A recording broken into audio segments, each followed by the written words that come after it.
అందరు ఎలా ఉన్నారు? బాగున్నారా? అందరు బాగుండాలనే మనస్ఫూర్తిగా కోరుకుంటా.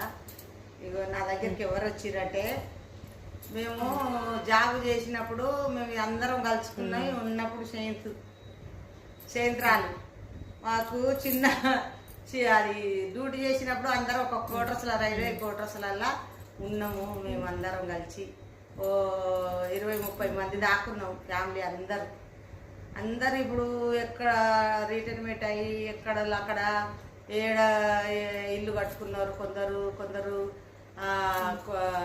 దూరంగా ఊర్లలో వెళ్ళిపోయారు. చాలా మంది దూరం అయిపోయినాం. మేము ఇక కలవకుండా అయిపోయినాం. ఒకళ్ళకొకరు కలవకుండా దగ్గర ఉన్న వాళ్ళు ఎప్పుడన్నా ఒకసారి కలుస్తారు. ఇక దూరం ఉన్న వాళ్ళు అయితే కలవరు.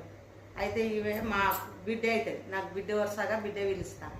ఇక నన్ను కూడా చిన్నమ్మ అంటది. అయితే ఇక ఇప్పుడు చాలా రోజులు ఇవే కూడా ఇక్కడ ఇల్లు కట్టుకుంది, కానీ అక్కడ ఊర్లో పోయి ఉంటుంది. వాళ్ళ అత్తగారి ఊర్లో సొంత ఊర్లో పోయి ఉంటుంది.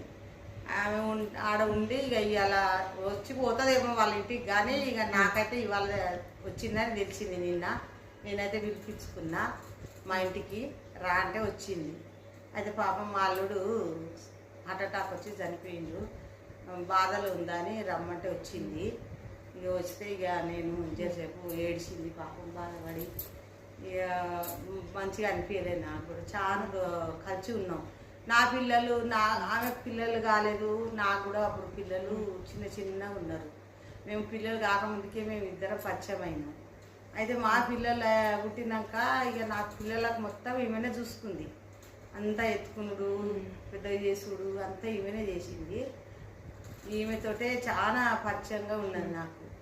అయితే ఇక ఇప్పుడు వచ్చింది. ఇక ఈమెనే నాకు ఎప్పుడు ఏదన్నా ఆపది కానీ సాపది కానీ నాకు బాగా పరిచయంగా ఉండేది. ఏదైనా నా ఆరోగ్యం బాగా లేకున్నా కానీ నన్ను పట్టుకొని చాలా రోజులు తిరిగింది. చాలా బాధపడి తిరిగింది. వాళ్ళ ఊరికి తీసుకుపోయింది, వాళ్ళ ఊర్లో చూపించింది. మంచిగా ఇప్పుడైతే ఆరోగ్యంగానే ఉన్నా. నేను నాకు బాగా సాయం చేసింది. కానీ నాకు మనసు ఒప్పలేక నేను ఈమెను ఇక నాకు మంచిగా అనిపించగా వచ్చిందంటే పిలిపించుకున్నా. ఇక నాకు ఇంటికన్నా ఆమె కూడా వాళ్ళ కొడుకు కూడా పిల్లలు 5 మనమళ్ళు ఇక అందరు మంచిగా ఉన్నారు. అందరికీ ఈమెనైనా ఎప్పటికీ ఈమెనే మాకు దోస్తుంది. అందరికి మీకు అందరి చిన్నల పెద్దలకు అందరికీ బాయ్. Hi friends. మా అమ్మ నేను చిన్నప్పటి సంది ఇప్పటిదాకా మా అమ్మ చెప్పింది కదా, అట్లా దోస్తున్నాం.